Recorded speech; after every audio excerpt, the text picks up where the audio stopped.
Hello and welcome to the Living Life Discourses on the Greatest God channel, the global voice for expanding consciousness. Today, we do give recognition to one of the most inspiring essayists the planet had ever seen. And even with his unique style of prose and writings, James Allen, an Englishman who grew up in the Victorian era, to date is still obscure and only known by few who are well concerned with the higher knowledge of life.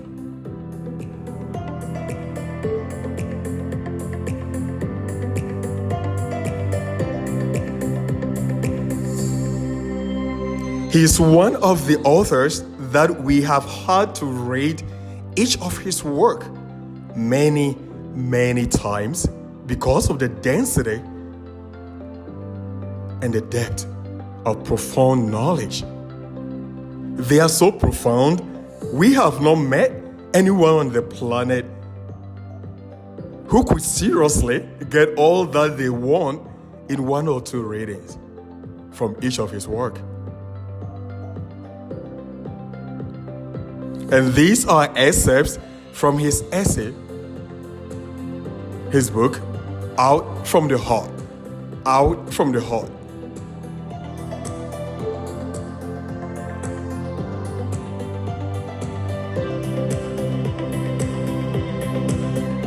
The heart and the life. As the heart, so is the life. The within is ceaselessly becoming the without. Nothing remains unrevealed. That which is hidden is but for a time, it ripens and comes forth at last. Seed, tree, blossom, and fruit are the fourfold order of the universe.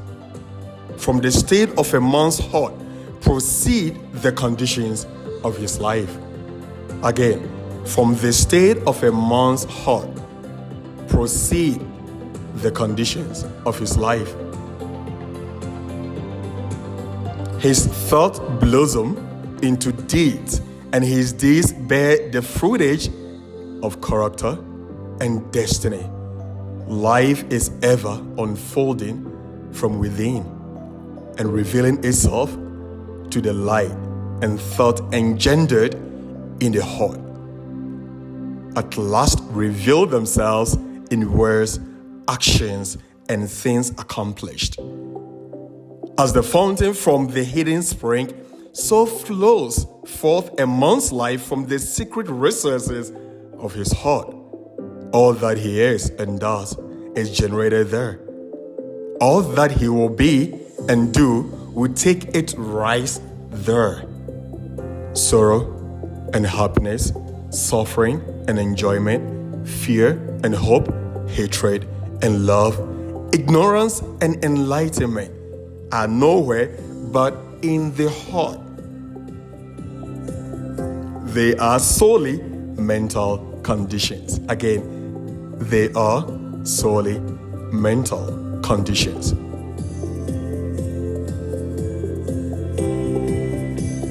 Man is the keeper of his heart, the watcher of his mind, the solitary guard of his citadel of life.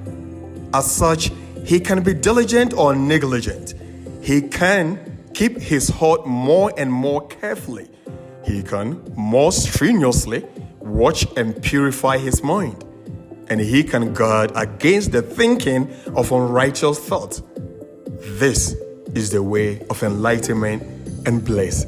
Again, this is the way of enlightenment and bliss.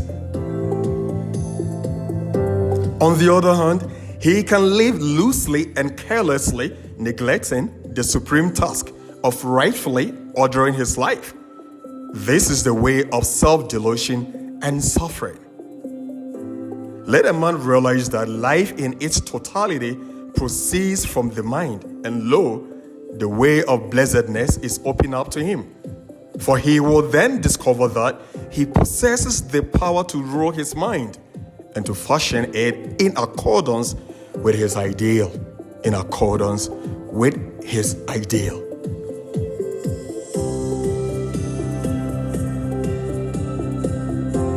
So will he elect to strongly and steadfastly walk those pathways of thoughts and actions which are altogether excellent. To him, life will become beautiful and sacred, and sooner or later, he will put to flight all evil, confusion, and suffering. For it is impossible for a man to fall short of liberation, enlightenment, and peace who guards with his unwearying diligence the gateway of his heart. Again, to him, life will become beautiful and sacred, and sooner or later, he will put to flight all evil, confusion, and suffering. For it is impossible for a man to fall short of liberation, enlightenment, and peace, who guards with unwearying diligence the gateway of his heart. And we shall continue to glean the best knowledge and narratives from the sages, saints, scientists, prophets, and especially in this discourse, poets and essayists, for the singular purpose of expounding your consciousness and that of mine.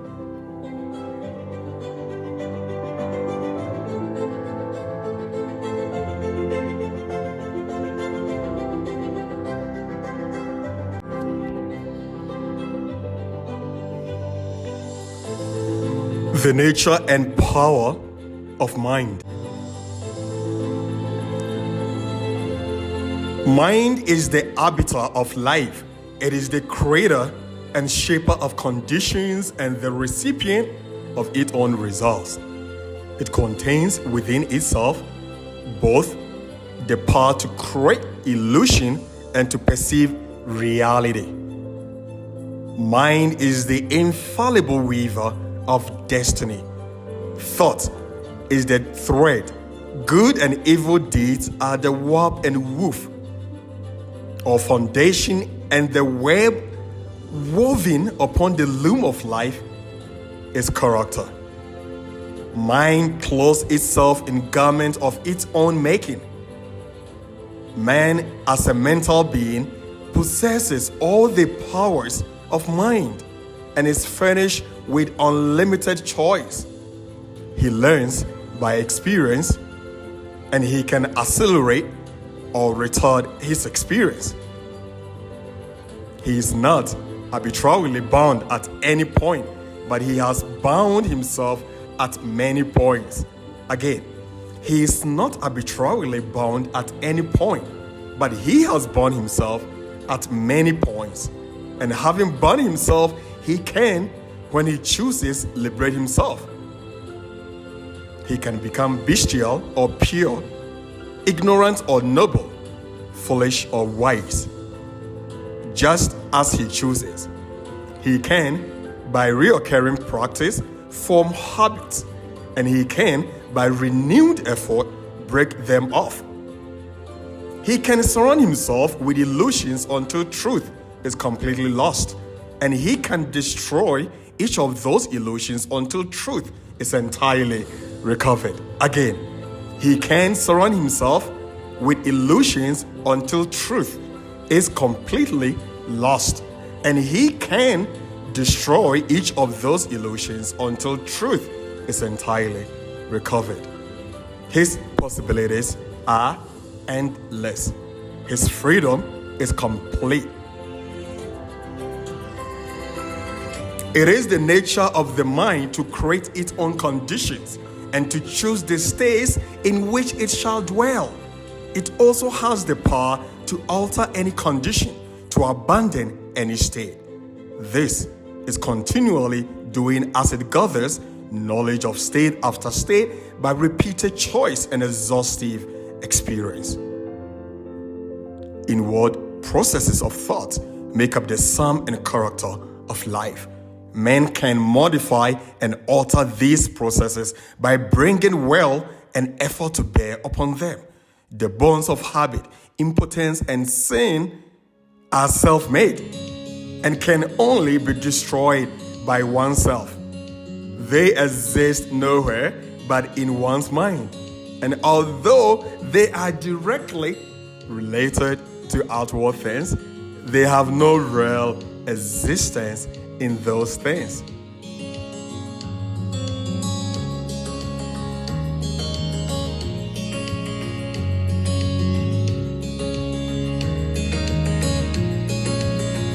Folks, the outer is molded and animated by the inner.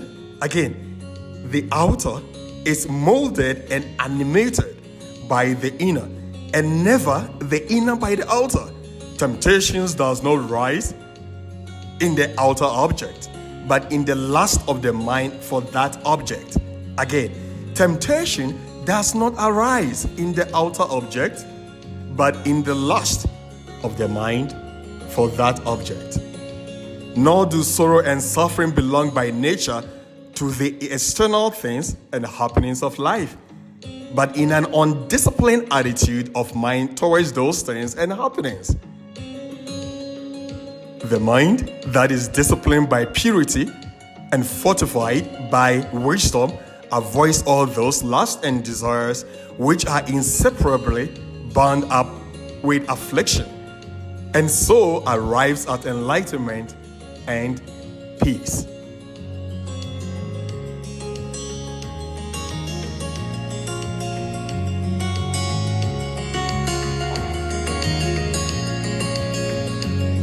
To condemn others as evil and to curse at outside conditions as the source of evil increases and does not lessen the world's suffering and unrest. Again, this is so beautiful. Let's repeat it. To condemn others as evil and to curse at outside conditions as the source of evil, it increases and does not lessen the world's suffering and unrest. The outer is but the shadow and effect of the inner, and when the heart is pure, all outward things are pure. All growth and life is from within outward. All decay and death is from without inward. This is the universal law. All evolution proceeds from within. All adjustment must take place within. He who ceases to strive against others and employs his powers in the transformation, regeneration, and development of his own mind conserves his energies and preserves himself. And as he succeeds in harmonizing his own mind, he leads others by consideration and charity into a like blessed state. The way of enlightenment and peace is not gained by assuming authority and guidance over others' minds, but by exercising a lawful authority over one's own mind, and by guiding one's self in pathways of steadfast and lofty virtue. Again, the way of enlightenment and peace is not gained by assuming authority and guidance over other minds, but by exercising a lawful authority over one's own mind, and by guiding oneself in pathways of steadfast and lofty virtue. A man's life proceeds from his heart and his mind. He has compounded that mind by his own thoughts and deeds. It is within his power to refreshen that mind by his choice of thought. In this manner, he can transform his life. Let us see how this is done.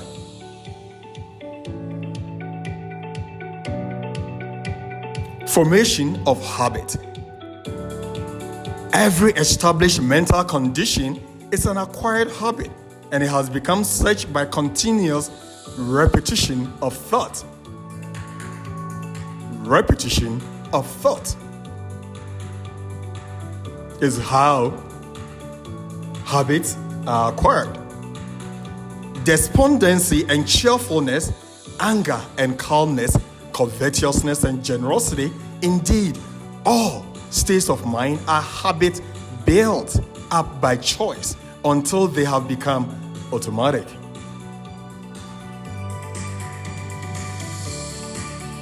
A thought constantly repeated at last becomes a fixed habit of the mind, and from such habits proceeds one life. Again, a thought constantly repeated at last becomes a fixed habit of the mind, and from such habits proceeds one's life. It is in the nature of the mind to acquire knowledge by the repetition of its experiences.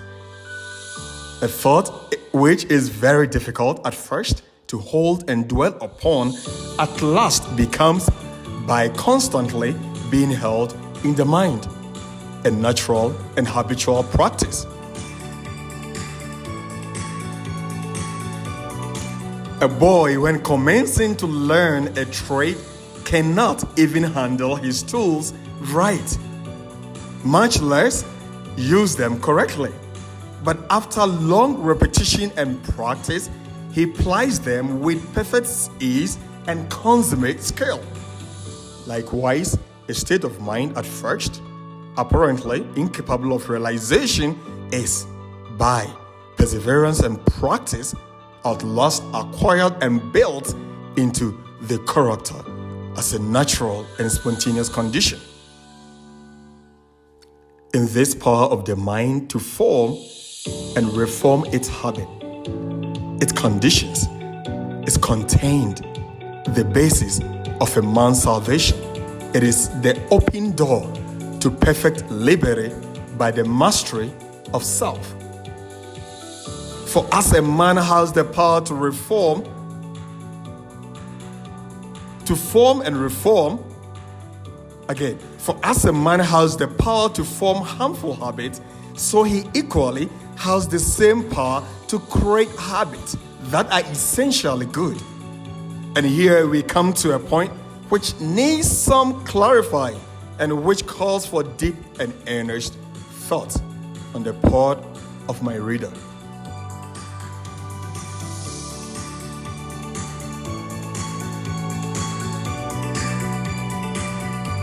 It is commonly said to be easier to do wrong than right, to sin than to be holy.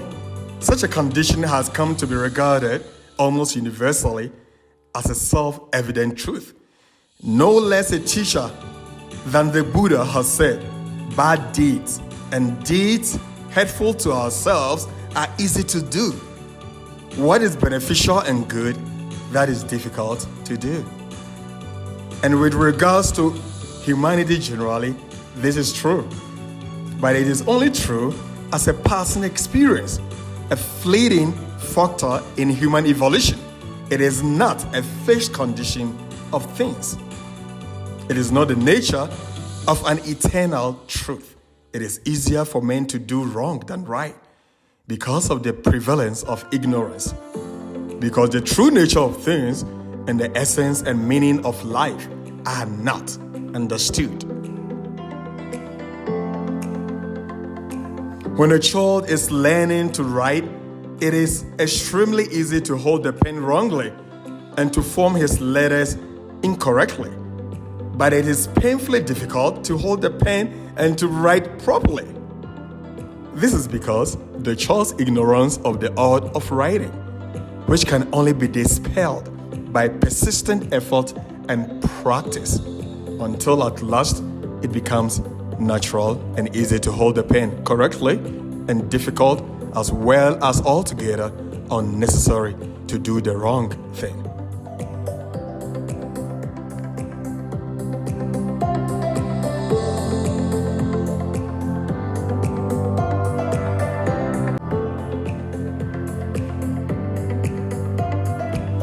It is the same in the vital things of mind and life. To think and do rightly requires much practice and renewed effort. But a time comes at last when it becomes habitual and easy to think and do rightly, and difficult, as it is then seen to be altogether unnecessary to do that which is wrong. Just as an artisan becomes by practice accomplished in his craft, so you can become by practice accomplished in goodness. This is so beautiful. Let's repeat this again. Just as an artisan becomes by practice accomplished in his craft, so you can become by practice accomplished in goodness. It is entirely a matter of forming new habits of thought. And he to whom right thoughts have become easy and natural, and wrong thoughts and act difficult to do, has attained to the highest virtue, to pure spiritual knowledge. It is easy and natural for men to sin because they have formed by incessant repetition harmful and unenlightened habits of thought. It is very difficult for the thief to refrain from stealing when the opportunity occurs, because he has lived so long in covetous and greedy thoughts.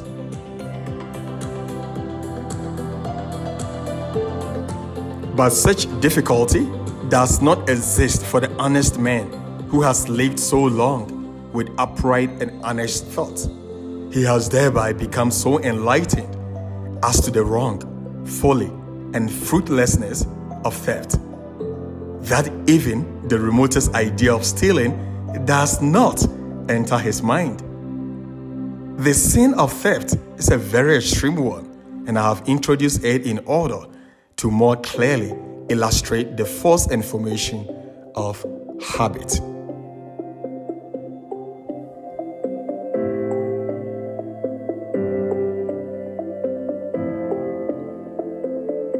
But all sins and virtues are formed in the same way. Anger and impatience are natural and easy to thousands of people because they are constantly repeating angry and impatient thoughts and acts. And with each repetition, the habit is more firmly established and more deeply rooted.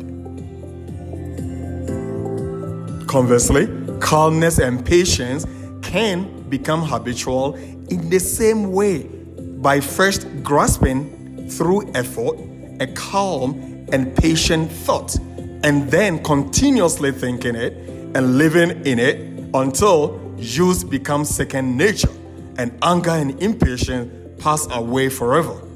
It is in this manner that every wrong thought may be expelled from the mind, that every untrue act may be destroyed, that every sin may be overcome.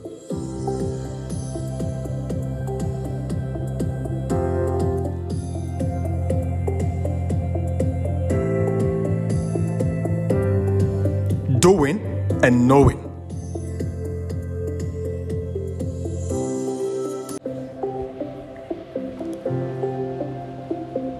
Let a man realize that his life in its totality proceeds from his mind. Let him realize that the mind is a combination of habit, which he can, by patient effort, modify to any extent, and over which he can thus gain complete ascendancy, mastery, and control. At once, he will have obtained possession of the key which shall open the door to his complete emancipation. But freedom from the ills of life, which are the ills of one's mind, is a matter of steady growth from within and not a sudden acquisition from without. Hourly and daily must the mind be trained to think stainless thoughts and adapt right and dispassionate attitudes under those circumstances in which it is prone to fall into wrong and passion. Again, hourly and daily must the mind be trained to think stainless thought and adapt right and dispassionate attitudes under those circumstances in which it is prone to fall into wrong and passion. Like the patient sculptor upon which marble, the aspirant to the right life must gradually work upon the crude materials of his mind until he has wrought out of it the ideal of his holiest dreams. In working towards such supreme accomplishment, it is necessary to begin at the lowest and easiest step and proceed by natural, progressive stages to the higher and more difficult. This law of growth, progress, evolution, and unfoldment by gradual and ever ascending stages is absolute in every department of life and in every human accomplishment. Where it is ignored, total failure will result.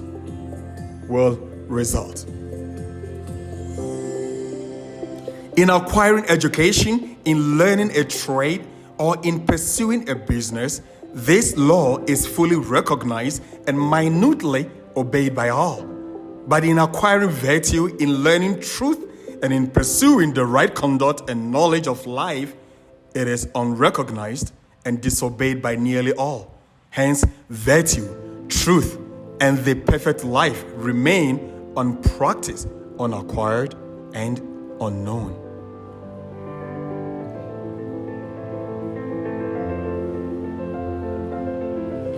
It is a common error to suppose that the higher life is a matter of reading and the adoption of theological or metaphysical hypotheses, and that spiritual principles can be understood by this method. No. James Allen says no. But the higher life is higher living in thought, word, and deed, and the knowledge of those spiritual principles which are immanent in man and in the universe can only be acquired after long discipline in the pursuit and practice of virtue.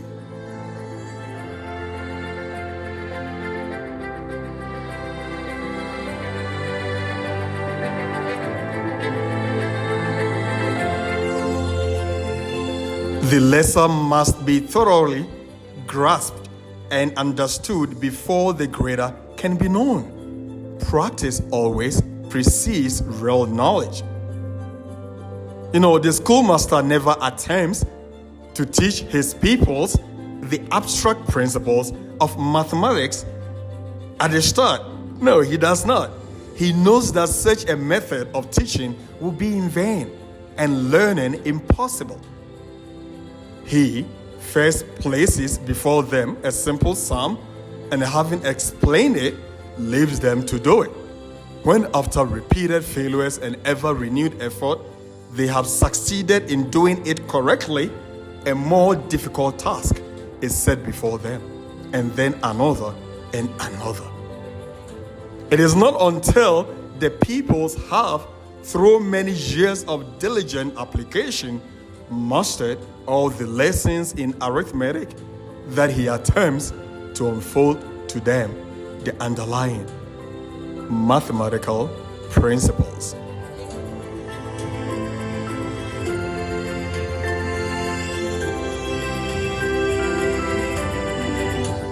And in learning a trade, say that of a mechanic, a boy is not at first taught the principles of mechanics, but a simple tool is put into his hands, and he is told how rightly to use them. He is then left to do it by effort and practice.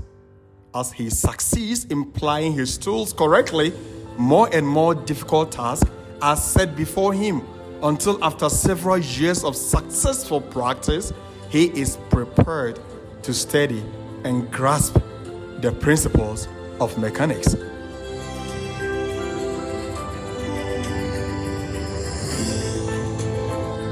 And in a properly governed household, the child is first taught to be obedient and to conduct himself properly under all circumstances.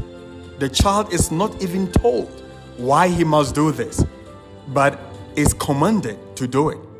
Only after he has first succeeded in doing what is right and proper is he told why he should do it. No father would attempt to teach his child the principles of ethics before exacting from him the practice of family duty and social virtue. Thus, practice ever precedes knowledge, even in the world, even in the ordinary things of this world, and in spiritual things, in the living of the higher life. This law is rigid in its demands. Virtue can only be known by doing, and the knowledge of truth can only be arrived at by perfecting oneself in the practice of virtue. To be complete in the practice and acquisition of virtue is to be complete in the knowledge and truth of life.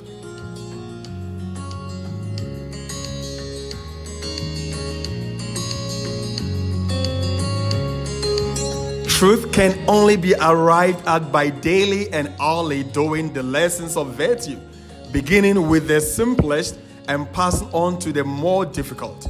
A child patiently and obediently learns his lessons at school by constantly practicing, ever exerting himself until all failures and difficulties are surmounted. Likewise, does the child of truth, undaunted by failure and made stronger by difficulties, apply himself to right doing in thought and action.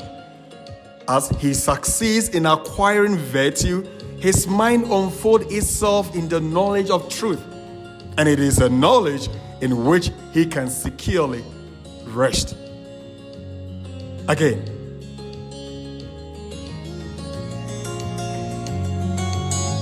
a child patiently and obediently learns his lessons at school by practicing constantly, ever exerting himself until all failures and difficulties are surmounted. Likewise, does the child of truth, undaunted by failure and made stronger by difficulties, apply himself to right doing in thought and action. And as he succeeds in acquiring virtue, his mind unfolds itself in the knowledge of truth, and it is a knowledge on which he can securely rest. Folks, your life, my life, our lives unfolds and unfurls from within out, not the converse. By constantly writing what is within, we get control of external conditions. The greatest secret is no one on the planet had been able to fully, and we mean fully, control anything outside their thoughts and psyche. And the good news is we do not need to, since once all the within is in full control, the without shall unfold likewise.